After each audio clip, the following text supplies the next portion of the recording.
American rockers Black Veil Brides are back with their third full-length release entitled Wretched and Divine, The Story of the Wild Ones, and it's certainly an album to talk about.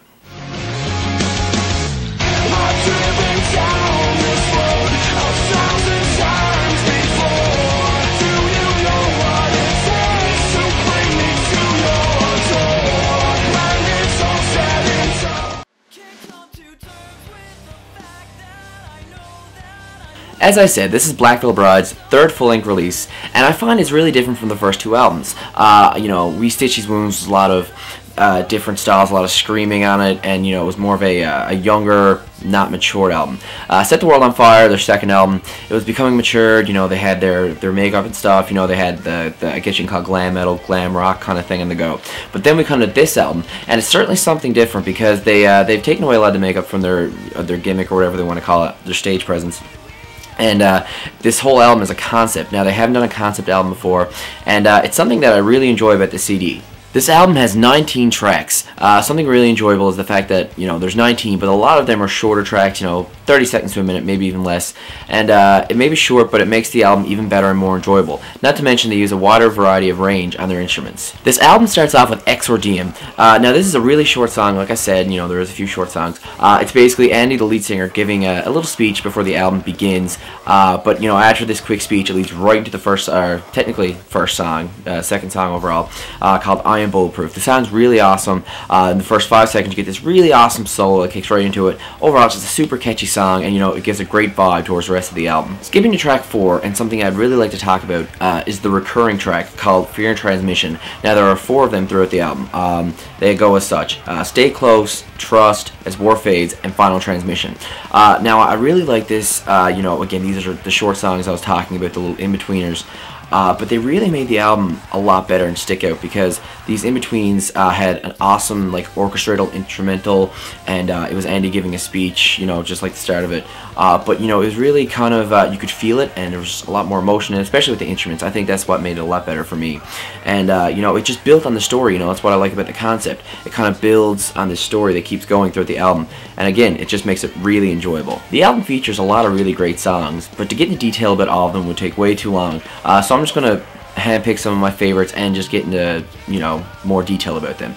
First, I'm going to start off with Days Are Numbered. Now, this is probably my favorite song off the CD. Something that's really awesome about it is there's a guest vocalist. Now, this is a guest vocalist I would never think to see on an album such as this. Burt McCracken of The Used is a part of this song, and it went so well together. I never really expected it to go so good, but there's a part in the song where Andy and Bert's voice overlap maybe halfway through, and you got to pay attention to it. But if you listen, it's really awesome, and they go so well together, in my opinion. And I think it's one of the last verses Bert has, his part of the song, and it's just so good. Burt McCracken's one of my favorite vocalists, and it definitely makes this one of the top songs on the album.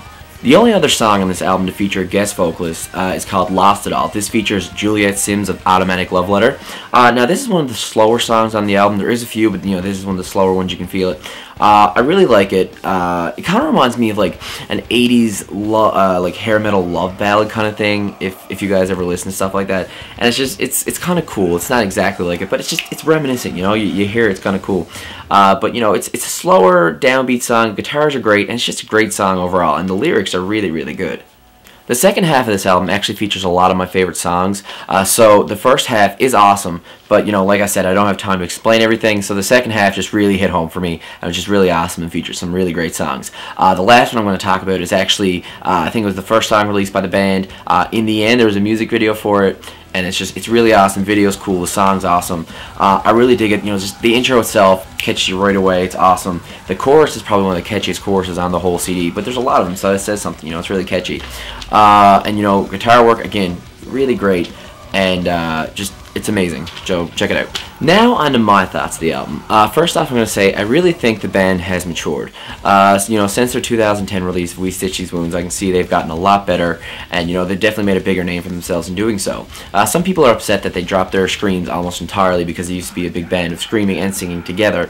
But as the albums have progressed, they've kind of dropped it. Not entirely, but almost entirely. I will say this: I actually enjoy the fact that they've kind of dropped it all because it's a sense of maturity, growing. And and you can just tell the band is taking music more seriously than ever, and you know, it's something that really sticks out to a lot more people. You know, there's great guitar solos, overall instrumental work is great, a lot of catchy choruses, vocals are good, and it's just something that can appeal to a lot more people. And you know, again, I like both, but I think I'm gonna like this album a lot more. I think it stands out of all 3 albums they put out. The fact that it's a concept album, it's longer, you know, it just seems there's a lot more things instrumentally that stick out in this album than their previous 2 releases.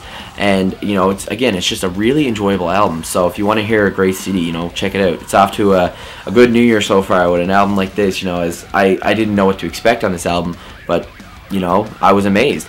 Some of the last things I'm going to say, I think if I had to give this a rating, it's kind of, you know, an amazing album, like I said. So I'm thinking a 9.5 out of 10. It's really close to perfect. And anyone who knows me, concept albums are actually one of my favorite things. Silverstein's A Shipwreck in the Sand. It's one of my favorite concept albums all time. And you know, it's awesome. I love a CD that tells a story. Stories are awesome. So yeah, guys, that's about everything I have to say for this album. So before I go, I have a question for you. What's your 3 favorite songs on this album? What's your thoughts on Black Veil Brides? And the usual question, what album you want to see next? Look out for some new videos I have coming. And remember, it's music for today, music for tomorrow, and music for life. Peace out.